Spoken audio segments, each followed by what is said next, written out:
Okay, so I just watched last week's episodes, Tuesday and Wednesday. And of course, I already predicted what would happen, and that is that Oscar is still a butthead, and Jocelyn is going to ask Cameron to be her play boyfriend, which means that they're going to hook up, which means that feelings are going to be mingling on, and then she's going to find out how sick Oscar is.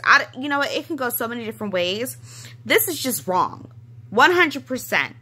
I still don't think that Cameron should be having feelings towards Jocelyn in the first place since, hello, I thought Cameron was older than Jocelyn. In fact, yeah, he was into Emma. And then that went south.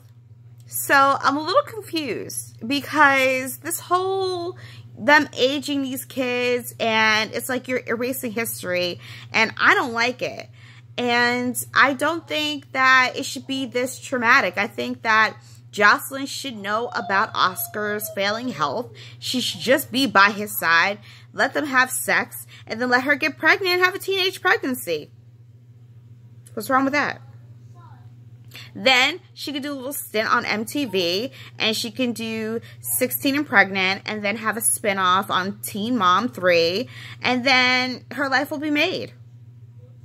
I don't see anything wrong with that, do y'all? At least she'll get a check. And then they'll have something to remember Oscar by. Look at Farrah. That happened to her.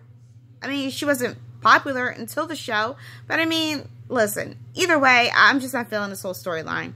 It's annoying. I'm over it. I think Oscar liked the kid, but he's just too dramatic. And I'm like, dude, you're not dying yet. You're not even dead yet. Like, you had a seizure. You're fine. You're not dying yet. Go to class, okay?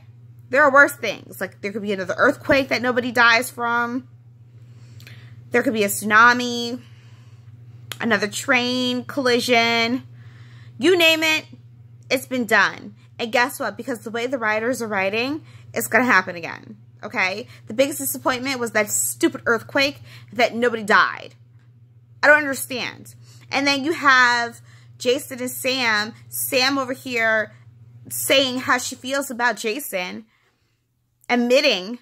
And then they haven't even slept together yet. Like, is it just me? I don't get it. But these two episodes were annoying to me. And Kevin disses his bride again and doesn't sleep with her. And I'm thinking, Laura, at this point, you should know that that's not your husband. But I don't know what it's going to take for you to figure that out. And then, who else do we have?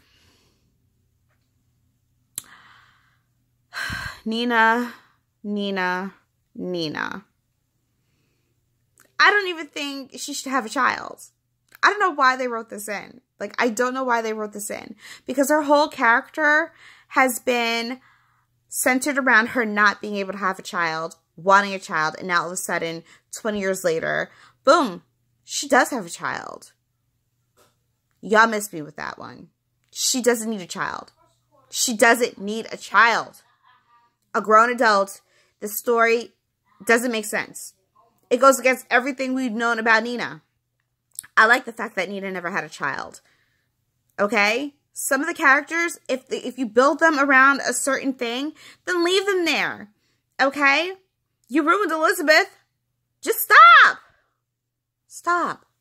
Please. Other than that, I'm going to attempt to watch Thursday's episode in hopes that... Oh, wait, and then Sonny went to Drew. Sonny went to Drew because he doesn't want Drew to implicate Sonny and Jason. But if I were Drew, I'd be like, I don't give a F. But then again, I think Drew should just work with Jason and Sonny. I'm just saying. Margot, I don't even like Margot. I never liked Margot when she came on. I knew there was a reason for her to be here. But when we found out it was about her father. Chick, your father died when you were so small. You really don't remember your father. For you to have all this anger makes no sense. Again, poor writing. And poor use of the actress's talents, okay? For all I know, she could have just been another love interest for Jason. Okay? Point blank, period.